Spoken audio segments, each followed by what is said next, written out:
Welcome to The Explainer. Today we are digging into Louis Shiner's incredible novel Black and White.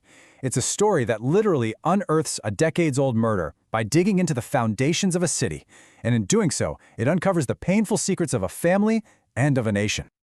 Right from the start, the book hits you with this line from a dying father. He's pointing to his own mind, his memory, as the thing that keeps the past alive. It's such a haunting way to begin, basically telling us that memory itself is a ghost, and we're about to walk right alongside them. So, just to get our bearings, here is a quick look at the book itself.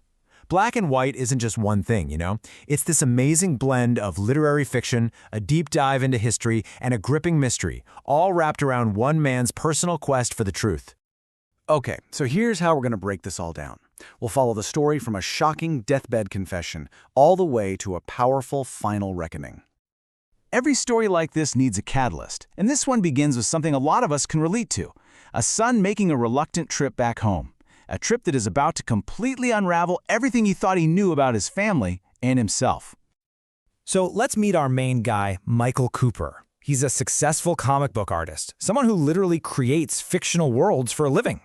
The irony is, he is completely unprepared for the real-world history he's about to stumble into when he gets pulled back into this tense family dynamic he'd spent years trying to escape.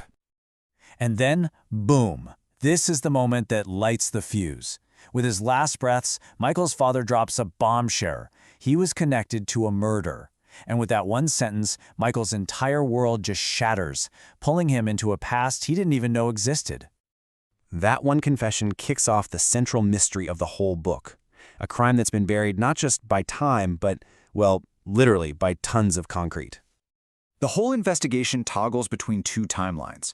You've got the turbulent past of 1969, where a black activist named Barrett Howard just vanishes without a trace. And then you have the present day, where Michael's digging leads to this absolutely horrifying discovery: Howard's body, sealed inside a freeway pillar that his own father helped build. So this becomes Michael's obsession, right? Who did this and why? To get the answer, he has to dig into the deepest, darkest secrets of not just his family, but his entire hometown, and confront truths that some very powerful people have worked very hard to keep buried forever. Now, to really get a grip on the murder, you first have to understand the place at the absolute heart of this conflict: a vibrant black neighborhood called Hayti. And this brings us to a part of history that's been almost completely wiped off the map: Haiti. You got to understand, this wasn't just some neighborhood. It was a thriving, self-sufficient center for black culture and business. Truly a Black Wall Street in its own right. This contrast really shows you the central tragedy here. What was once this thriving hub was systematically destroyed for a freeway project, all under the deceptive banner of urban renewal. And this wasn't an isolated incident. This happened all across America, where new highways were basically weaponized to tear right through prosperous black communities, breaking their economic backs. The novel is just packed with these really powerful moments, so let's zoom in on a couple of key quotes that I think really capture its soul. So, as Michael's investigation uncovers that he has black heritage, something his parents hid from him his whole life, his girlfriend Denise hits him with this sharp, painful truth. It is an absolutely pivotal moment for him. And what this really hammers home is that Michael's journey isn't just about finding some new fact on his family tree. It's about grappling with what identity actually means in America when you haven't lived the experience that comes with it. It forces him and us to confront the idea that who you are is shaped just as much by society as it is by your DNA. Okay, and then, after facing down this massive, systemic injustice, the novel gives us this powerful idea about the absolute necessity of taking a stand. It speaks to that relentless fight against a system that feels impossible to change. And this, right here, is the book's answer to the question, so why even bother?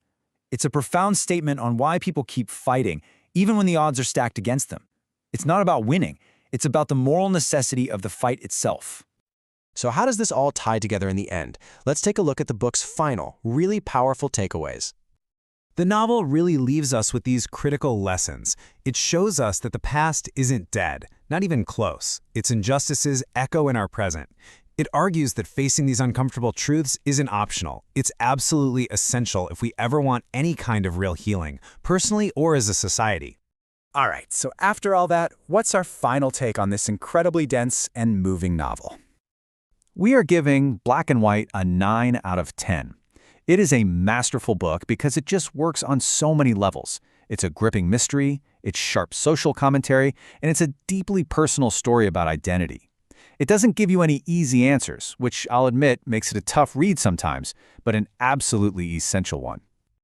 If this story got you thinking, and you want to learn more about the real history that inspired this fiction, we've got a couple of books you should definitely check out.